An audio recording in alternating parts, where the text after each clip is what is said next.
Welcome back to A Healthy Dose. I'm Julie Stautland, and this is part 2 of our conversation about hormones.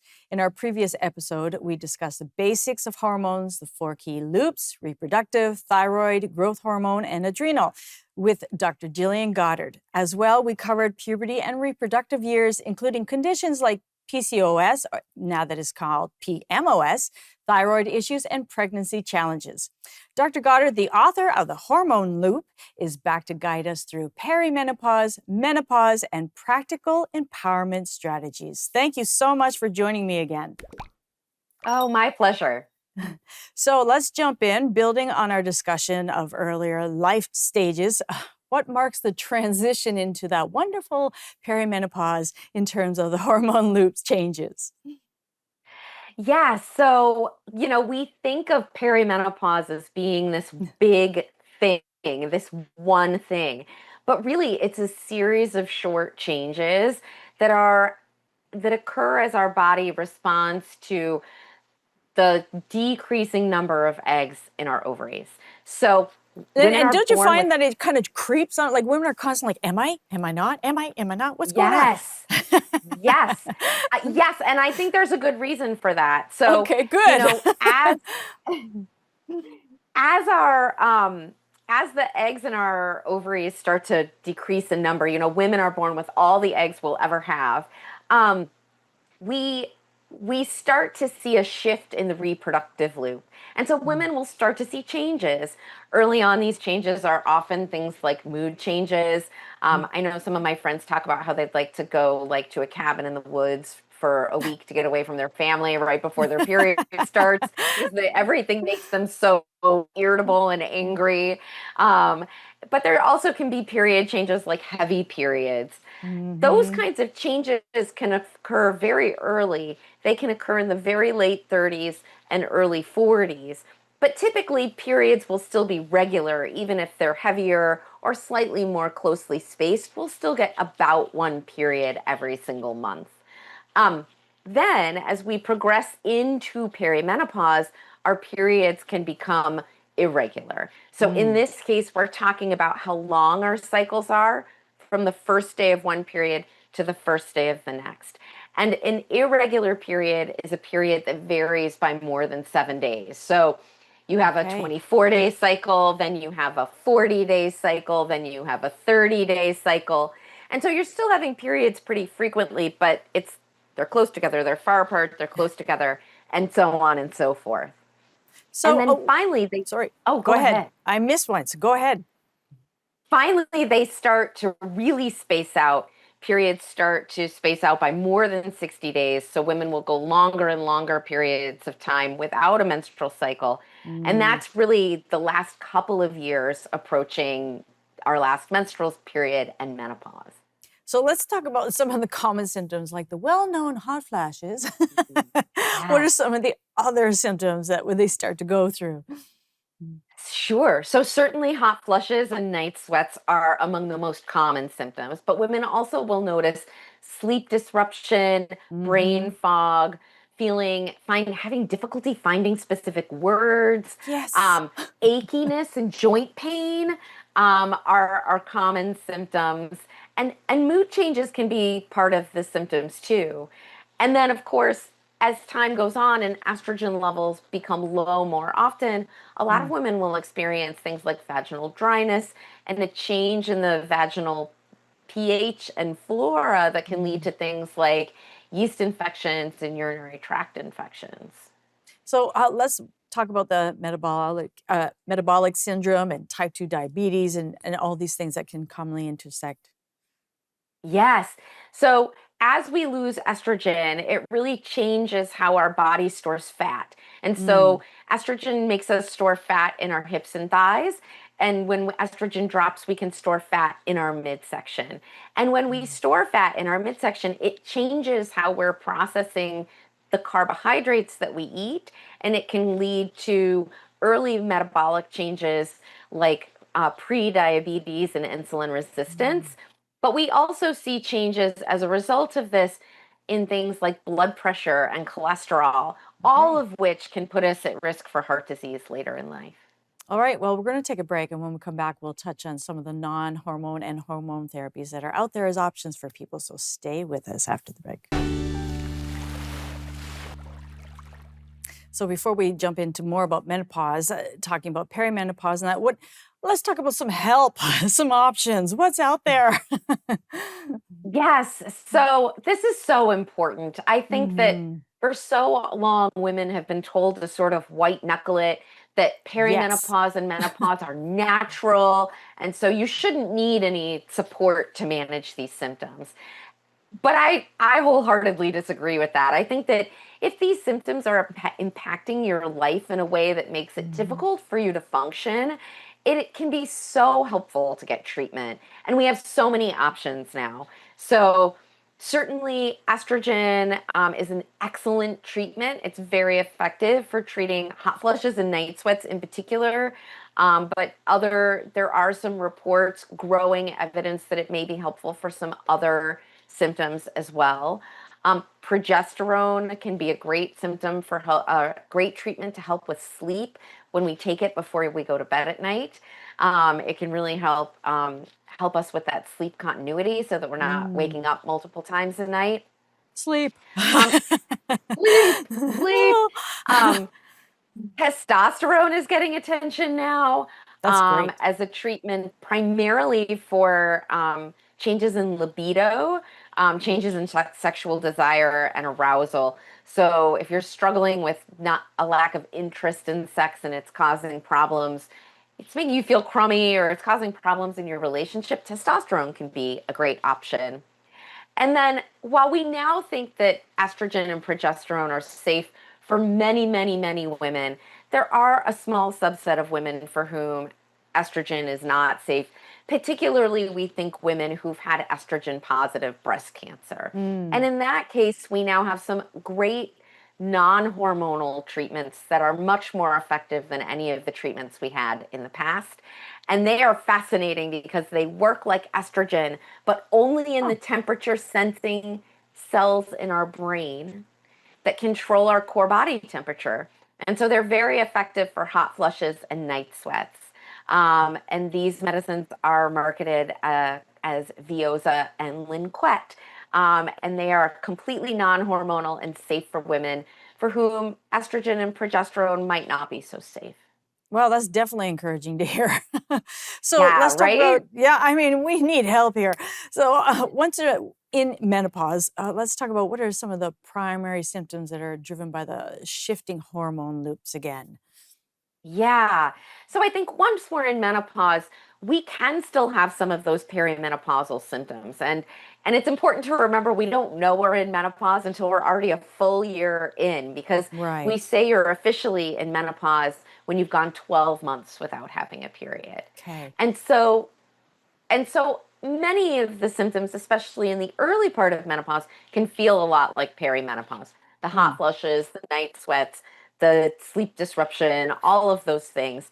And hormone therapy can still be quite helpful there. But as we get into menopause, we are at risk for a whole new set of chronic diseases. Okay. Um, Estrogen drops, and when estrogen drops, it allows us to form plaque in our arteries. So, for the first Mm. time in our lives, typically we are at risk for heart disease, And I think that's a stroke. huge thing for women to understand because we're so focused on everything else that we don't realize, wait a minute, we have to take care of our heart. 100%. Heart disease is the number one killer of women. Mm. Um, and it kills more women than all types of cancer combined. And so Wow. maintaining a healthy heart is really important. Another big thing that women deal with in menopause is osteoporosis. Hmm. This is the loss of bone density that puts us at risk for fracture. And it's so important because fractures like hip and spine fractures are a huge cause of disability and death as women get older. We want to keep our brains healthy. Women are at Yes. higher risk of dementia than men are. Oh dear. Um, and and this is a time in life when um, other chronic diseases like type 2 diabetes can come into Mm. play. Mm. Wow. In our perimenopausal years, our body is very resilient. And as we lose estrogen, we're just less able to maintain healthy body processes. And so we really have to focus on the things that we can do to continue to be healthy. And I think that's why estrogen and stuff like the different treatments that are out there that help even urinary problems and everything, and are so important to It's get investigated true. if you It's have true. issues. Yeah. All right. Absolutely. Vaginal estrogen is a great treatment. There you go. That's another one. So, okay, stay with us. Up next, we'll take a look at a deeper look at interconnected hormone issues. Stay with us. All right, now we're talking in menopause, and we want to look at thyroid and adrenal loops, specifically how they complicate perimenopause and menopause, because things keep changing again. Yes, it's not an accident that every time our hormones go through a big shift, women are at risk for thyroid disease. Mm, This is true in puberty, this is true in pregnancy, and it's true again in perimenopause and menopause. And an underactive thyroid in particular is among the most common disorders among women. And women get thyroid disease at about 5 times the rate that men do. And five so by the times. time, five Wow. times. Gee. 5 times. And it's so easy to treat, but we have to identify it first. Mm, And so the symptoms of hypothyroidism can be fatigue, unexplained weight gain, hair loss, dry or flaky skin and nails. And these are things mm. that we really want to bring up with our doctor and be thoughtful about bringing up, because treating an underactive thyroid can be so helpful to improving those symptoms.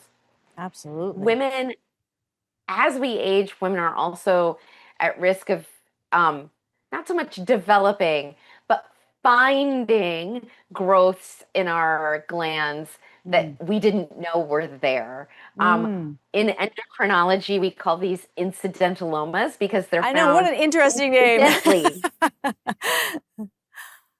Yes, we're having other tests. We're having an ultrasound of the arteries in our neck to look at our risk for cardiovascular disease, and they see a corner of the thyroid where there's a thyroid nodule.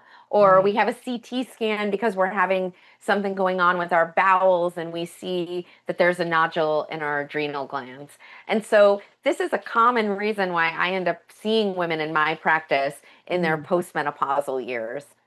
The good news is that most of these nodules are benign. Well, I was just They going to require ask, is this something to be really concerned about, or is it more of information and many times it's not too bad? I would say more than 90% of the time, these Okay, nodules will not give people trouble. It's just that we have to do a little homework to sure. make sure that they look benign and that they're not making any hormones, because sometimes these nodules Right. that grow in glands can make hormones in an unregulated way. So these Okay. are issues that commonly come up as we get older that luckily we don't need to be too concerned about. We just have to do the work to figure them out. Right. Okay. Well, what connections exist between hormone changes and broader metabolic or cardiovascular health? We've touched a little bit on this, but Yes. So, one of the things that happens as women get older, and we don't totally understand why, although we have some theories, is that women are more likely to develop high blood pressure, high cholesterol, and type 2 diabetes. Um, and and so we really need to, for the first time in our lives, often manage these problems, manage our high cholesterol, whether it's with diet or with medication, manage high blood pressure. We hmm. are learning that this may actually be related to a very important hormone in women from women's pituitary glands called follicle stimulating hormone that may Okay. be affecting our adrenal glands after menopause.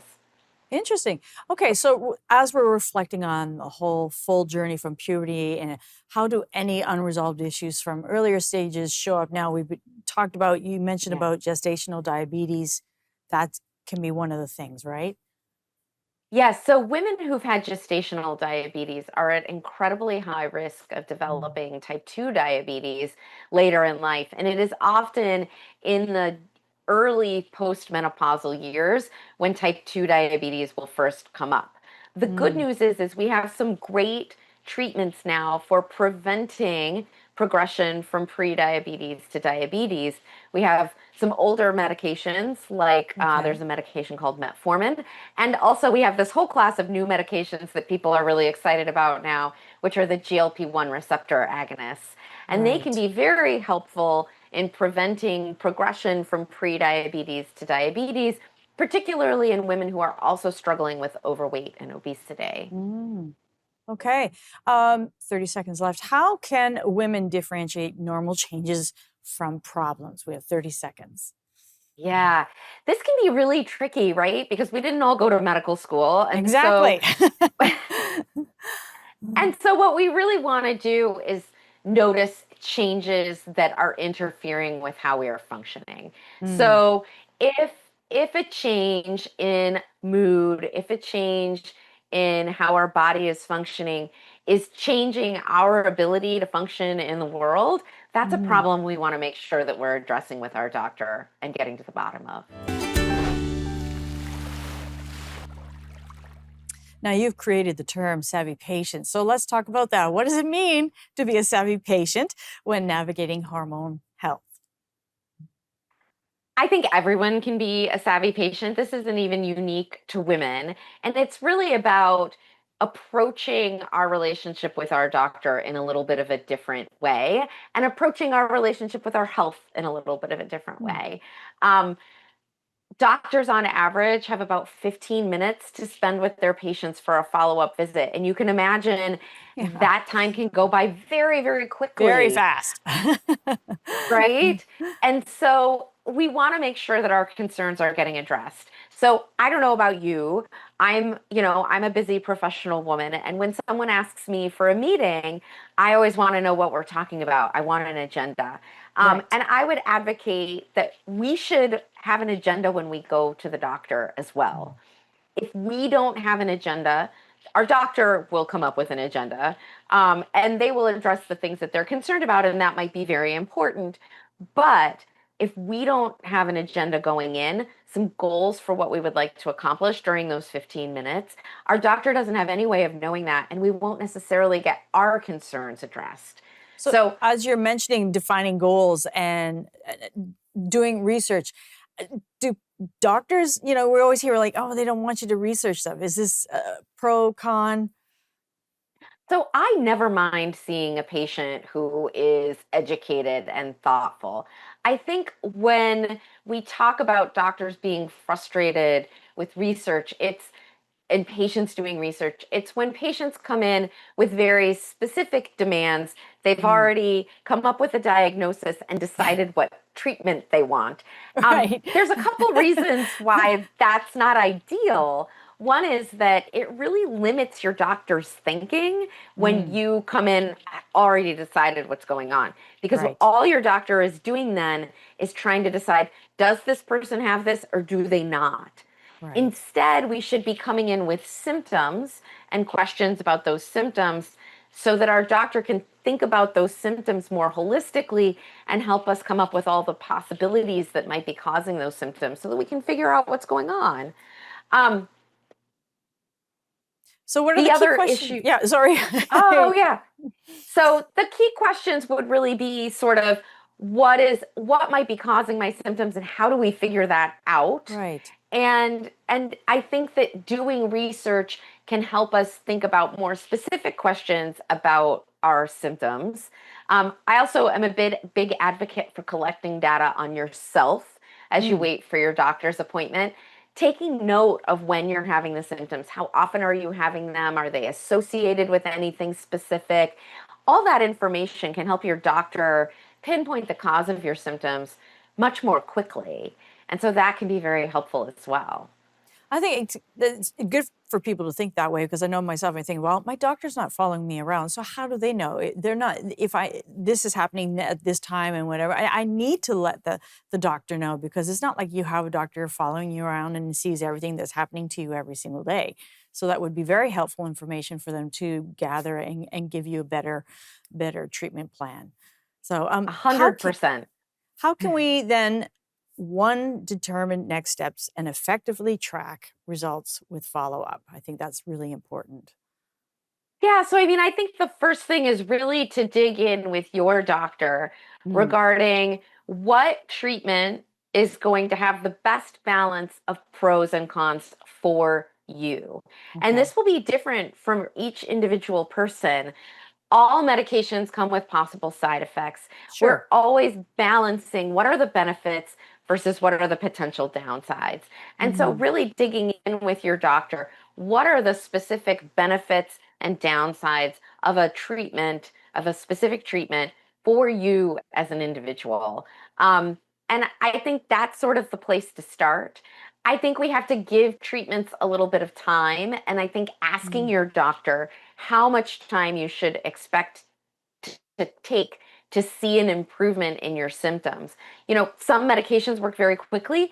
You might see improvements within a week or two, but some medications you'll need a couple of months or maybe more before you will start to see benefit. And so asking your doctor as you're starting the treatment, when can I expect to yeah. see benefit is really helpful.